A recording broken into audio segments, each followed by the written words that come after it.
Hello fellow grower, magandang araw po.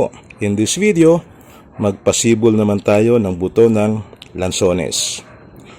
So itong lansones na nakikita nyo ay yung native. Nakaraniwang nakatanim ito sa bandang parte ng Laguna. At in this video ay magpapasibol tayo ng kanyang buto. So sa pagpili ng buto ng lansones na ating itatanim, syempre ang pipiliin po natin dyan ay yung bunga na hinog na. At yung medyo malaki. Okay? So, halimbawa, ito, yung medyo overripe na, okay din po yan, nakuhanan ng buto. Dapat yung ating bunga na kukuhanan ay hinog na talaga at hindi pa hilaw para matured na yung kanyang buto. So, yung medyo overripe, okay na. Huwag naman yung nabubulok na kasi baka compromise na yung health ng buto. Baka mamaya sira na rin siya. So, pili tayo ng medyo malaki. Ito halimbawa. Tingnan natin. Yan, hinog na rin siya. Pipili lang tayo nung merong malaki-laking buto.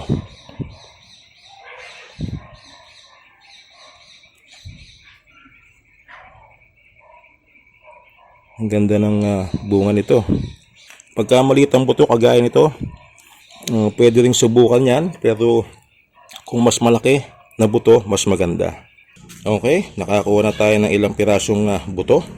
Ngayon, kailangan itong buto ay linisin natin. Hindi natin dapat itanim na may ganito siya. Yung pinagnguya-nguyaan natin.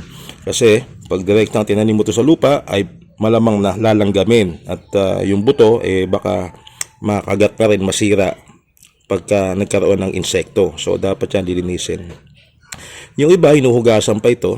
Natapat sa gripo, halimbawa, pero ako pinupunasan ko lang. Yan. Punasan mo lang na ganyan. Ikaskas mo lang sa basahan yan. Matatanggal na yan. Yan. Karamihan ang kailangan mong tanggalin. Yung laman ng lansones ay sasama na. Yan. Ganyan. Okay? Yan. So, yung ganito kalaki, okay na po yan. Meron pang iba dito. Yan, medyo maliit na to. Hindi ka na sigurado mabubuhay ito. Pero pwede mo pa rin subukan. So dito sa pagtatanim ng buto ng lansones, ito po parang shotgun approach. So kailangan dadamihan mo yung iyong itatanim na buto na pasisibulin.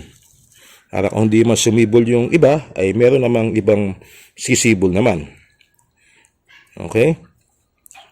So magtanim na tayo. So meron tayong 5 na pasisibulin. Ito, maganda sana yung medyo magulang na talaga. Pero ito kasi, kahapon pa ito. Itong tatlong ito, kahapon pa ito. Tinabi ko yung buto, kaya nagkulay brown siyang ganyan. So ito, pag na-expose din ito sa magdamag, sa hangin, magbabrown din yan, nakagaya nito. Yan. So pwedeng direktang itanim na kagad.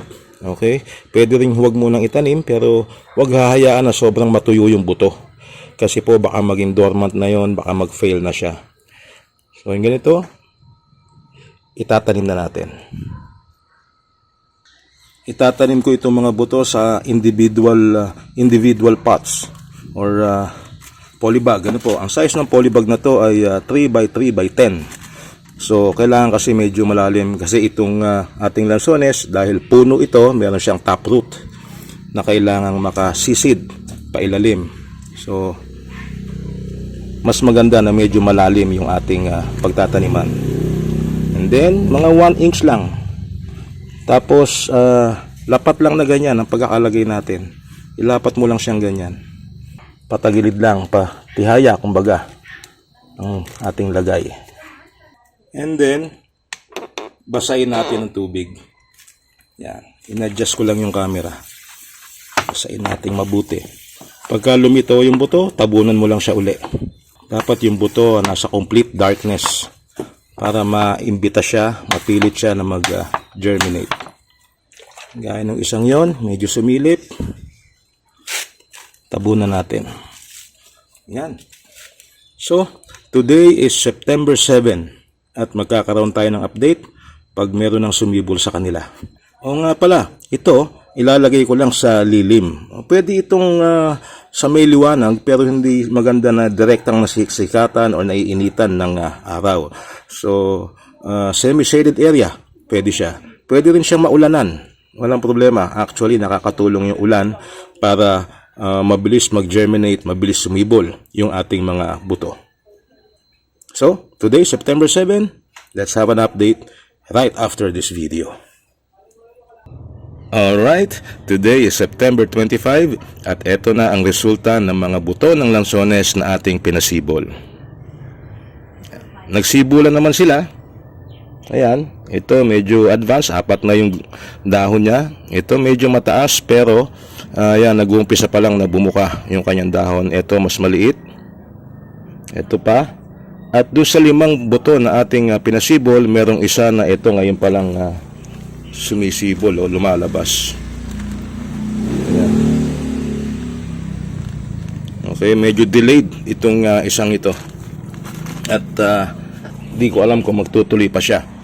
So ganyan lang kadali kung paano magpasibol ng buto ng lansones. Ngayon, maitatanong mo, ilang taon naman bago magbunga itong ganitong lansones na pinasibol natin galing sa buto? Well, pagka po diretso galing sa buto ang ating pabubungahin, ay maaaring abutin ng up to 15 years bago ito magbunga. Kaya naman, ang karaniwan sa itinatanim na lansones ay yung mga tinatawag na grafted. Mas mabilis kasi magbunga yung mga ganon. Sa loob ng 5 taon hanggang 7 taon pwede magbunga. So, kalahati lang halos nanghihintayin natin. Yung ibang magagaling magtanim niyan at magaganda yung variety, pwedeng bunga sa loob ng 5 taon. So ito ang magiging parang rootstock natin at later on ay kakabitan siya ng sayon, yung tinatawag na grafting. Kailan naman po pwede mag-graft sa kanya? Well, pagka po yung katawan niya ay umabot na sa halos kasing laki ng lapis, yung tinatawag na pencil size, yan, pwede na tayong mag-graft sa kanya. Either magkakabit ng sayon or yung approach grafting na tinatawag. At this stage, pwede na siyang ibilad sa arawan para mas mabilis ang kanyang magiging paglaki. Ang isang tanong dito ay pwede ba natin pabungahin ang grafted lansones na nakatanim sa container? Well, may hirapan po dahil ang lansones ay puno, tumataas yan hanggang 30 feet. So, kailangan talaga, ideal sa kanya, ay direkta sa lupa. Pero kung itatanim sa container, yung grafted lansones, po pwede rin po nating pilitin na mamunga yan kung talagang malaki yung container. Kagaya po ng drum, halimbawa, at aabot siya doon sa kanyang age of maturity na tinatawag na kung saan ay ready na siyang magbunga. Pero syempre, iba talaga pag direkta sa lupa kasi makakalago ng gusto yung kanyang mga ugat. Hindi rin natin maasahan na magbubunga ng marami pag sa container lang natin inilagay. So ganyan lang po kadali kung paano magpasibol ng buto ng lansones na ating nabili sa palengke. At the same time, ito po ay true to seed na tinatawag. Pagka pinalaki mo siya galing sa buto, after more than 10 years, 15 years halimbawa, makakaasa ka na magbubunga rin siya ng pareho ng mga na-harvest sa kanyang bunga ng mother plant. Okay? Maraming salamat po sa panonood and hope to see you in my other videos. Bye-bye!